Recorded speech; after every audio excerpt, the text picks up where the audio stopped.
ini kita akan belajar firman Tuhan, satu tema yang berjudul Hidup Ini Kesempatan. Nah, beberapa hari yang lalu kita sudah dengarkan firman Tuhan, kita sudah diberikan makanan-makanan rohani dari hambanya Bapak Pendeta Suwito yang berjudul Tuhan yang Menghidupkan, dan juga Ibu Dewi yang berbicara mari datanglah kepada aku, dan yang ketiga adalah Bapak Iwan yang berbicara aku percaya mujizat. Nah, hampir setiap hari, bahkan dipastikan setiap hari kita mendengarkan firman Tuhan.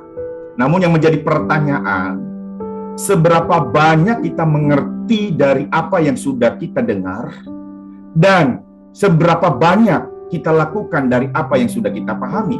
Ini yang paling penting sekali dalam kita mengerti tentang kebenaran firman Tuhan. Bukan hanya sekedar menghafal, tetapi yang Tuhan inginkan dalam kehidupan kita. Yang lebih berbahagia adalah yang melakukannya. Ini yang Tuhan inginkan. Nah, tema ini, hidup ini kesempatan. Maksud dari tema ini, ya, tema kebenaran firman Tuhan ini adalah untuk memberikan kepada kita pemahaman sekaligus menyadarkan kita bahwa hidup ini kesempatan yang Tuhan berikan kepada manusia yang ada di muka bumi ini. Tetapi ada banyak orang yang tidak menyadari, yang tidak memahami akan hal ini, sehingga hidupnya itu sembrono, hidupnya itu sembarangan, hidupnya seenak jidatnya, sesuka hatinya. Ya. Nah, oleh sebab itu, betapa pentingnya kita mengerti, memahami bahwa hidup ini kesempatan, ya, yang sangat luar biasa yang Tuhan berikan. Ini yang harus kita pahami betul. Ya, sebelum saya masuk ke poin yang selanjutnya, ada satu cerita. Ya, ini cerita benaran, ini bukan cerita hoax. Ada seorang anak Tuhan, pelayan Tuhan, pengurus gereja pula. Pada saat itu dia bertugas di satu gereja, di gereja di mana dia melayani. Tetapi tiba-tiba pada hari H, di hari Minggu itu dia batalkan. Kenapa? Karena ada acara keluarga. Lalu singkat cerita, dia pergi sama istrinya pakai motor. Dan pada saat dia pergi, gereja juga memulai, karena gereja itu di depan rumah dia. Apa yang terjadi Bapak Ibu dan Saudara? Di tengah jalan terjadi tabrakan. Akibatnya bapak tersebut tidak tertolong, mati di tempat, meninggal di tempat. Puji nama Tuhan, istrinya masih tertolong, masih terselamatkan. Ya. Di mana ini yang kadang-kadang kita tidak sadari bahwa hidup ini kesempatan. Terkadang acara keluarga lebih penting. Ya, reuni lebih penting. Acara ulang tahun lebih penting. Jalan-jalan lebih penting. Ya, ini harus kita pahami betul. Dan akhirnya tidak ada lagi kesempatan buat bapak tersebut. Seharusnya bisa dia, ya, cancel beberapa waktu. Dia utamakan dulu pelayanan. Ini kan sudah hari H. Kalau mungkin seminggu, 3 hari sebelumnya masih ya, meskipun tidak ada kutuk dari hamba Tuhan atau dari pengurus yang lain. Tapi di sini ada pembelajaran yang harus kita pahami betul. Harusnya kita bisa cancel acara keluarga itu, ya mungkin setelah ibadah. Saya percaya ketika kita mengutamakan Tuhan, kita bisa menjadi berkat bagi saudara kita. Lanjut, apa yang harus kita lakukan, Bapak Ibu, bila sudah kita pahami bahwa hidup ini kesempatan? Ya, apa yang harus kita lakukan bila sudah memahami bahwa hidup ini kesempatan? Saya percaya bahwa tema hidup ini kesempatan sudah banyak kita dengar. Bahkan mungkin ada di antara kita sudah pernah menyampaikan tema ini. Tetapi saya yakin bahwa firman Tuhan itu selalu baru dan hidup adanya. Meskipun baru kita dengar 1 detik sebelumnya. Tetapi saya yakin firman Tuhan itu tidak pernah akan mati. Dia hidup adanya. Nah, yang pertama yang harus kita lakukan yaitu menyadari bahwa hidup ini anugerah Tuhan. Ya, menyadari bahwa hidup ini anugerah Tuhan. Di dalam Efesus 2 ayat 8 dan 9 berkata, sebab karena kasih karunia kamu diselamatkan oleh iman. Itu bukan hasil usahamu, tetapi pemberian Allah. Ayat 9, itu bukan hasil pekerjaanmu. Jangan ada orang yang memegahkan diri. Nah, di ayat yang ke-8 jelas berkata bahwa sebab karena kasih karunia kamu diselamatkan oleh iman, itu bukan hasil usahamu, tetapi pemberian Allah. Nah, tadi saya sampaikan bahwa hidup ini kesempatan.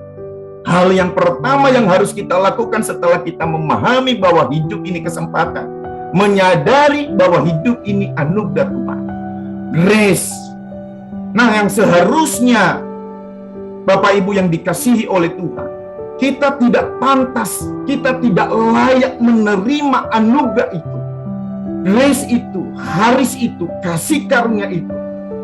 Kenapa? Karena kita orang yang berdosa. Kita yang harusnya patuh untuk dimurkai oleh Tuhan. Makanya kalau kita lihat di dalam Efesus 2 ayat 1, 2 dan 3 berkata begini. Kamu dahulu sudah mati karena pelanggaran-pelanggaran dan dosa-dosamu. Kamu hidup di dalamnya karena kamu mengikuti jalan dunia ini. Karena kamu mentaati penguasa kerajaan angkasa, yaitu roh yang sekarang sedang bekerja di antara orang-orang durhaka. Sebenarnya dahulu kami semua juga terhitung di antara mereka ketika kami hidup di dalam hawa nafsu, daging dan menuruti kehendak daging dan pikiran kami yang jahat. Pada dasarnya kami adalah orang-orang yang harus dimurkai sama seperti mereka yang lain. Di bagian terakhir dia berkata, pada dasarnya kami adalah orang-orang yang harus dimurkai sama seperti mereka yang lain.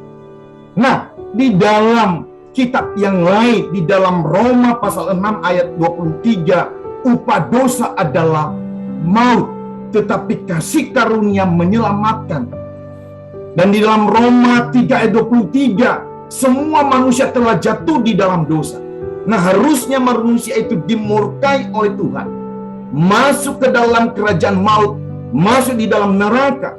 Tetapi karena grace Tuhan, anugerah Tuhan, kasih karunia Tuhan, belas kasihan Tuhan, manusia hidup, manusia ada sampai saat ini. Dan kita ada sampai saat ini pun itu karena anugerah Tuhan. Maka dengan itu, kita harus sadari betul akan hal ini. Dan di ayat yang ke-9 mengatakan tadi, jangan ada orang yang memegahkan diri. Dengan kata lain, jangan ada orang yang sombong. Wow, saya mengikuti ada salah seorang kaya di Indonesia ini ketika dia diwawancarai dan dia anak Tuhan. Tetapi ketika dia diwawancarai, kenapa bisa berhasil? Kenapa begitu kaya? Satupun dia tidak pernah sebut bahwa itu dari Tuhan. Selalu dia berkata bahwa ini karena usaha saya, karena kepintaran saya, karena pengalaman saya. Wow, menyedihkan sekali. Saya secara pribadi mengatakan bahwa sehebat-hebatnya manusia, sekaya-kayanya manusia, kalau dia tidak ada di dalam Tuhan, dia adalah bagaikan sampah yang tidak berarti.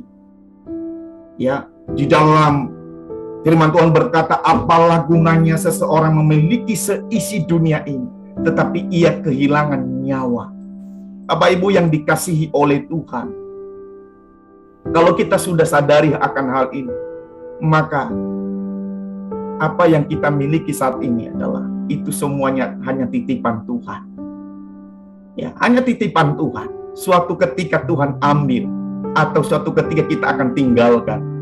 Ya, beberapa yang kita miliki pun akan kita tinggalkan. Tidak mungkin ketika kita mati, Bapak Ibu, kita membawa ke kuburan berlian kah, ya mobil kah, Alphard kah. Wah, Itu kuburannya gede banget itu kalau dikasih altar di dalam. Bagaimana Pak Roni? Kalau dikasih rumah gede dikasih di dalam kuburan, itu apa yang terjadi? Itu mahal banget itu kuburannya. Ya. Tapi ini yang harus kita sadar, bahwa ini karena anugerah Tuhan.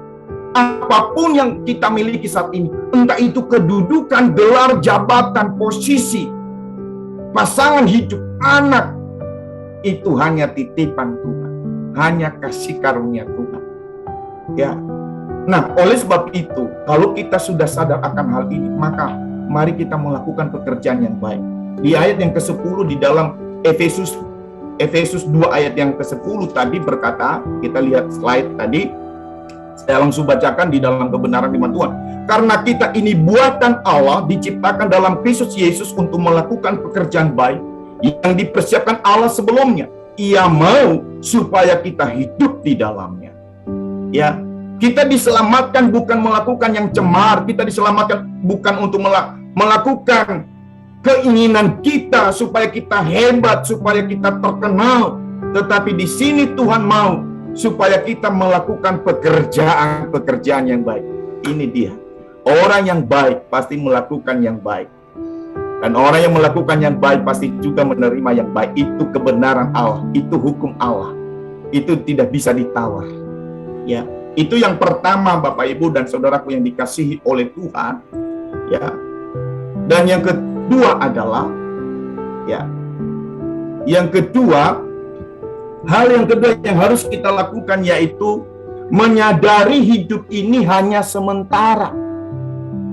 Di dalam kitab Mazmur pasal 39 ayat 5 sampai 7 berkata, biarlah mereka seperti sekam di bawah angin didorong malaikat. Biarlah jalan mereka gelap dan licin dan malaikat Tuhan mengejar mereka. Ya, sebentar ya, ini sepertinya ada dalam Mazmur 39 ayat, ya, sebentar Bapak Ibu.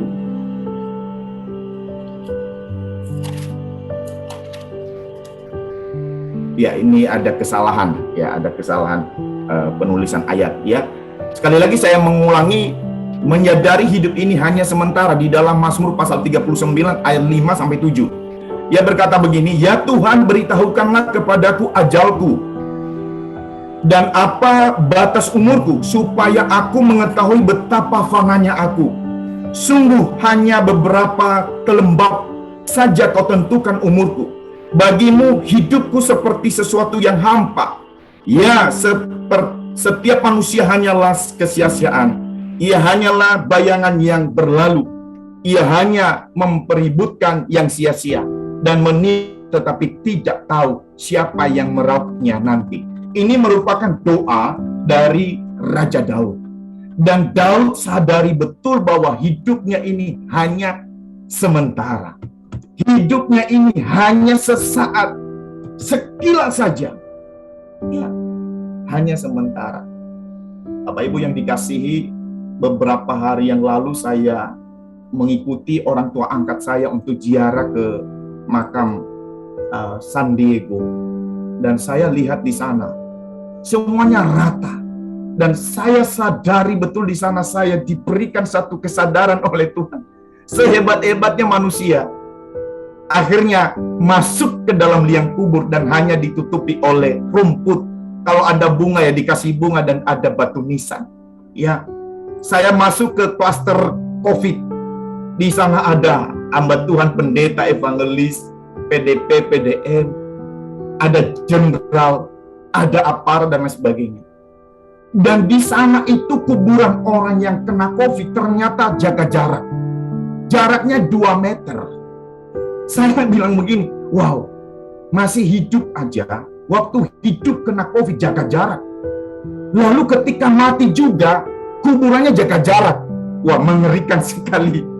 Kalau kuburan orang yang meninggal karena sakit biasa, ya hanya 50 cm. Tapi di klaster COVID, 2 meter jaraknya. Kita 1 meter jaga jarak waktu hidup. Ketika mati, 2 meter jaraknya. Dan semuanya ditutupi rata oleh tanah. Nah, ketika kita ke rumah duka, ketika kita ke kuburan, di sanalah kita sadari bahwa hidup ini hanya sementara. Apa yang harus kita banggakan? Apa yang harus kita lakukan? Tidak lain daripada kita harus bertobat. Bertobat, mengasihi Tuhan dengan sungguh-sungguh, dengan totalitas hidup dan mengasihi sesama. Mari kita melayani dengan serius, dengan sungguh-sungguh. Jangan seenaknya melayani, sembarangan, yang penting terjadwal. Kadang-kadang hanya memenuhi jadwal. Ya, ketika tidak terjadwal, ya dia jalan-jalan ke mall, ya Mall of Indonesia lah dan lain sebagainya. Jalan-jalan ke Ancol atau kemanakah. Ya, baru muncul kalau ada jadwal. Ini bukan keseriusan ini. Kalau demikian, harusnya kita lakukan dengan baik akan hal ini. Nah, Bapak Ibu yang dikasihi oleh Tuhan, di dalam Mazmur pasal 90 berkata, di sana juga dijelaskan betapa manusia itu cepat sekali. Ya, ayat 3, engkau mengembalikan manusia kepada debu dan berkata, kembalilah hai anak-anak manusia. Sebab di matamu 1000 tahun sama seperti hari kemarin apabila berlalu. Ayat yang kelima, engkau menghanyutkan manusia, mereka seperti mimpi, seperti rumput yang bertumbuh, di waktu pagi berkembang dan bertumbuh, di waktu petang lisut dan layu. Ayat yang ke-9, masa hidup kami 70 tahun, dan jika kami kuat 80 tahun, dan kebanggaannya adalah kesukaran dan penderitaan, sebab berlalunya buru-buru dan kami melayang lenyap. Siapakah yang mengenal kekuatan murkamu dan takut kepada gemasmu? Ajarlah kami menghitung hari-hari kami sedemikian, hingga kami beroleh hati yang bijaksana. Bapak Ibu yang dikasihi oleh Tuhan, ini juga doa Musa, menyadari bahwa manusia ini dari debu dan kembali kepada debu. Debu itu sesuatu yang kita tidak suka, Bapak Ibu. Kalau ada di meja kita debu, tentunya kita lap. Ya, manusia ini betapa hinanya sebenarnya di hadapan Tuhan. Lalu apa yang kita sombongkan? Tidak lain daripada kita hanya berkata, terima kasih Tuhan, engkau berikan aku kesempatan. Ya, kalau ada kesempatan saat ini yang Tuhan kasih, mari kita lebih lagi mengasihi Tuhan. Dunia ini akan lenyap. Semua yang ada di dalam dunia ini akan lenyap. Tapi satu hal yang tidak akan lenyap, yaitu firman Tuhan. Setitik dari kebenaran tidak akan pernah lenyap. Ya, pernah Bapak Pendeta Dr. Rudin Adi menceritakan ada salah seorang anak muda yang pintar main piano. Ditawarkan untuk melayani, lalu dia menolak. Oh, nantilah, masih ada waktu. Pada masa COVID itu. Tapi tiba-tiba kena COVID. Si anak muda itu akhirnya mengakhiri hidupnya. Mati. Tidak ada lagi kesempatan untuk melayani. Terkadang kita suka menunda, suka menolak. Makanya saya dengan istri ketika dipercayakan apapun pekerjaan, apapun pelayanan yang ada, entah itu aser kah, atur kursi kah, itu semua adalah melayani. Saya katakan kepada istri, kalau kita dipercayakan, itu adalah kesempatan. Ya, Tuhan pakai kita untuk hal-hal itu, untuk memuliakan namanya. Buat apa lagi? Dan yang ketiga adalah, hal yang ketiga yang kita lakukan, yaitu menyadari bahwa segala sesuatu yang kita perbuat di dunia ini akan dipertanggungjawabkan di hadapan Tuhan. Sekali lagi Bapak Ibu, hal yang ketiga yang kita lakukan setelah kita memahami bahwa hidup ini kesempatan, menyadari bahwa segala sesuatu yang kita perbuat di dunia ini akan dipertanggungjawabkan di hadapan Tuhan. Roma 14 ayat 12 berkata, demikianlah setiap orang di antara kita akan memberi pertanggungjawab tentang dirinya sendiri kepada Allah. Nah, kita jangan abaikan, ya nggak apa-apalah, masih muda, ya kita kan masih hidup di dunia, belum di surga, jadi bohong-bohong dikit lah. Kan ada bohong karena kebenaran, tidak ada istilah bohong untuk kebenaran. Ya, bohong adalah dosa. Ada lagu sekolah minggu berkata, bohong-bohong itu dosa. Kadang-kadang ya nggak apa-apalah, bohong dikit. Habis kalau terlalu jujur ya kapan kita kaya gitu ya. Kalau nggak nipu-nipu dikit ya kapan kita kaya gitu. Memang terkadang orang-orang yang hidup benar-benar jujur itu ya, Terlihat itu hidupnya itu kayak susah banget gitu. Tapi kita tidak memahami sebenarnya yang dia alami adalah kebahagiaan. Kebahagiaan yang begitu luar biasa. Tapi kita kadang-kadang melihat orang yang menipu sana sini, kejahatannya di mana-mana, semakin melimpah harta duniawinya. Ya, kata Alkitab berkata, jangan iri kepada orang yang berhasil dalam hidupnya karena tipu daya. Di dalam Mazmur mengatakan demikian. Ya, memang itulah yang terjadi, tapi yang paling terpenting adalah kita harus hidup benar di hadapan Tuhan, melakukan apa yang menjadi kewajiban kita, dan selebihnya adalah hak kita Tuhan yang berikan. Dan di dalam 2 Korintus 5 ayat 10 berkata, sebab kita semua harus menghadap takhta pengadilan Kristus, supaya setiap orang memperoleh apa yang patut diterimanya, sesuai dengan yang dilakukannya dalam hidupnya ini, baik ataupun jahat. Bapak Ibu yang dikasihi oleh Tuhan, ini bukan artinya ditimbang-timbang. Nanti Tuhan kasih perintah kepada kepada malaikat, siapkan timbangan. Saya timbang itu dosanya Ibu Ani bagaimana itu. Perbuatan baiknya gimana. Bukan demikian. Tapi yang jelas bahwa apapun yang kita lakukan di dunia ini, jangan kita salah. Kita akan mempertanggungjawabkan di hadapan Tuhan. Di dalam Injil berkata, dengan mulutmu engkau dibenarkan, dan dengan mulutmu juga engkau akan dihukum. Dengan kata lain, apapun yang kita lakukan di dunia ini, akan Tuhan perhitungkan itu. Maka dengan itu, harusnya kita sebagai orang yang telah mengalami kasih karunia, perbuatan baik, yang sudah dilahirkan dari kasih, harus melakukan kasih. Ya, kalau ibu-ibu buat kue cetakannya love, pasti kuenya juga bentuk love, nggak mungkin bentuk bintang. Nah, kita ini dilahirkan oleh Tuhan kasih, maka harusnya kita hidup di dalam kasih dan melakukan kasih karena kita lahir dari Allah. Bapak Ibu yang dikasihi Tuhan, itulah kebenaran firman Tuhan yang kita dengarkan di pagi hari ini. Hidup ini kesempatan, ya. Dan ada 3 hal yang harus kita lakukan. Yang pertama adalah menyadari bahwa hidup ini anugerah Tuhan. Dan yang kedua adalah menyadari bahwa hidup ini sementara. Dan yang ketiga adalah menyadari bahwa segala sesuatu yang kita perbuat di dunia ini akan kita pertanggungjawabkan di hadapan Tuhan. Bagian terakhir yang kita perlu pahami bahwa hidup ini kesempatan. Selagi ada waktu, marilah kita gunakan dengan baik untuk menjadi kemuliaan bagi Tuhan.